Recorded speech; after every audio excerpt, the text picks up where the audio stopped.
for all things Halloween.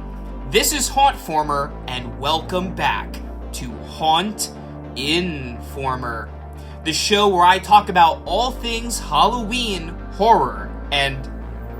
Hello. We have a lot of news to talk about, you guys, and if my intro couldn't have alluded to it anymore, I'm talking about the brand new Five Nights at Freddy's game, Security Breach, as teased on ScottGames.com. I've recently gotten back into the Five Nights at Freddy's lore, and I'm excited to see if this game will go back to the roots of the series, go back to the security, and the animatronics kind of versus the player. I feel like after Sister Location, a lot of the games kind of drifted more into a VR-style game or referencing a lot of old games. I would love to just see a brand new game with maybe old or new characters, something that perpetuates a new storyline. I think that would work the best. Only time will tell regarding this game. I am a fan of Five Nights at Freddy's, but I feel like the fan base has definitely contributed to why the series gets a lot of hate. I feel like the series has drifted a lot from its horror roots and gone into more of a kid-friendly version of what it once was, which is a bit unfortunate, but I still will hold out because that original game is awesome. Speaking of games, there is a remake game happening that has me pretty excited. It's a remake of the game Destroy All Humans, a I don't even know what that was, PS2, PS something, back in 2005. It was a game where you played as an alien landing on Earth, and your goal was to, well, destroy all humans. Sounds like an interesting game back in the day, but they're remaking it just in time for 2020, which could not get any better. The end of the world with a game about the end of the world. Exciting. Now on to stuff, because who doesn't like a little bit of stuff? They're making some really weird things in the world, let me just say. I don't know if this is because of the lockdown or whatever, but there is some weird stuff out there. First weird thing is a pool floaty that is shaped and functions like a coffin. You can actually lie in the coffin and close the lid and float majestically on the beach. I live in Florida, so it would be kind of pleasant. It's a bit expensive for $100, but if you don't like the sun, maybe you're one of our undead subscribers here, you can appreciate this coffin. Or maybe if coffins aren't your thing, you might want to take a look at the Lego Haunted House. This is their first official haunted house from Lego, and it looks rather creepy, very reminiscent of the Haunted Mansion from Disneyland. This is pretty neat. I enjoy me some Legos, and if you remember the Lego Alien Conquest, top tier Lego kits.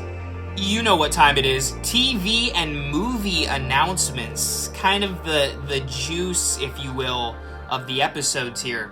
First up on TV news, Stranger Things Season 4 has promised its viewers that Season 4 will be the scariest season yet.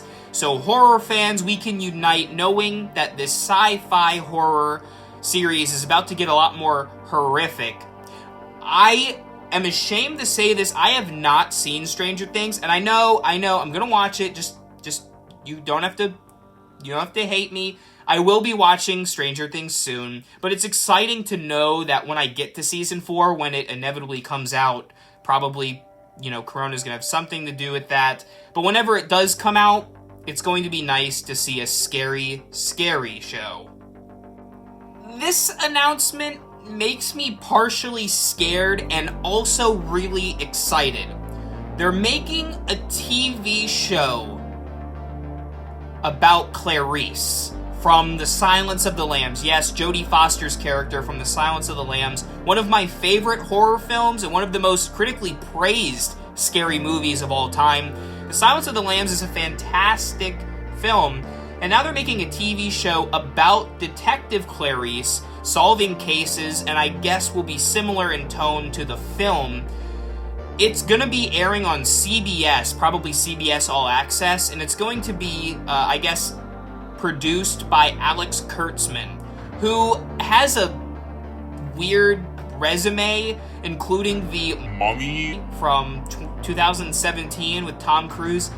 I don't know how I feel about this entirely. One side of me is skeptical, knowing that the original film was just really, really good. It's going to be hard to bring back the Clarice character into this show. But on the other side, I love the movie, and I would love to see her story continue even until the modern age. So, I don't know. I have optimism here.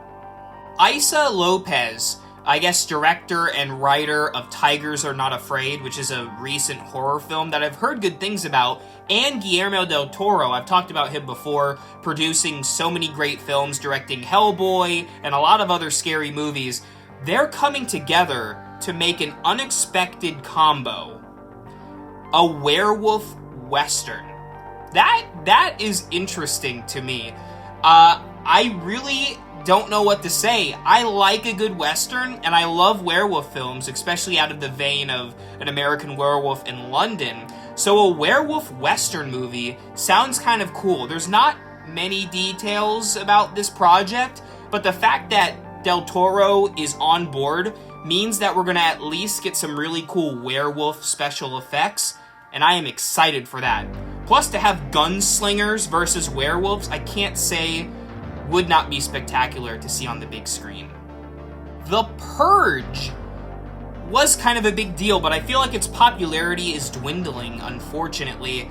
And after the TV show was announced to not get a second season, the movie is also struggling, as the fifth in the Purge series will not be hitting theaters this summer. I believe it was originally scheduled to come out in July, usually when the Purge movies come out for the Independence Day season, but it's being pushed back to really who knows when because of coronavirus. Probably next July, if I had to guess, or if they were kind of smart, around election season, which would be interesting to say the least.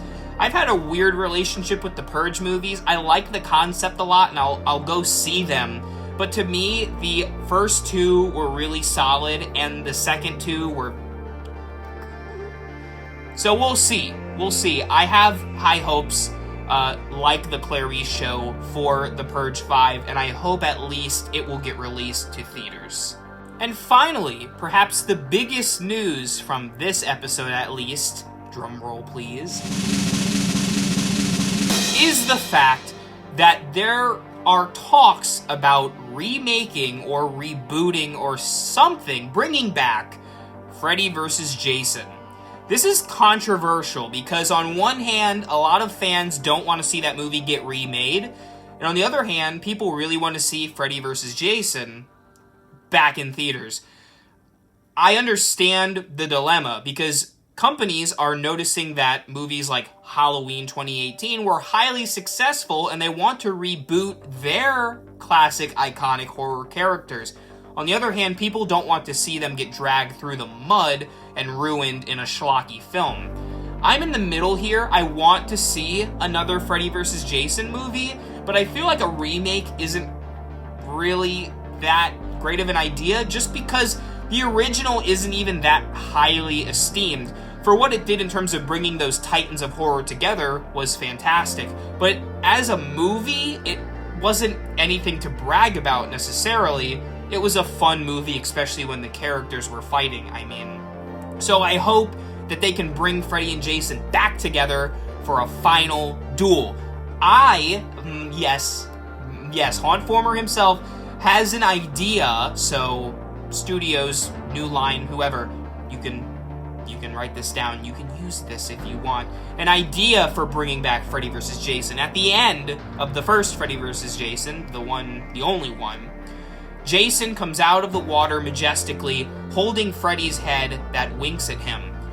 What if Freddy disguises that head to look like Jason's mother, Mrs. Voorhees' head from Friday Part 2, and he, worships it, puts the candles around it like he did in that film, thinking it's his mom, who's actually Freddy messing with his mind again, and he has to go out and kill for Freddy, and eventually Freddy tries to come out of Jason like Freddy did in Nightmare Part 2.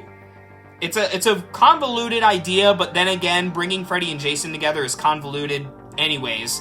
So I want to hear your thoughts about not just that, but everything I talked about in this installment of Haunt-Informer.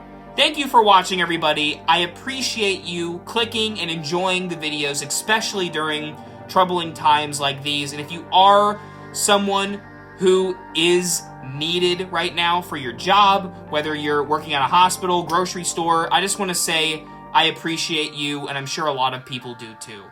Thank you for watching, and remember, as always, for all things Halloween, this is Hauntformer.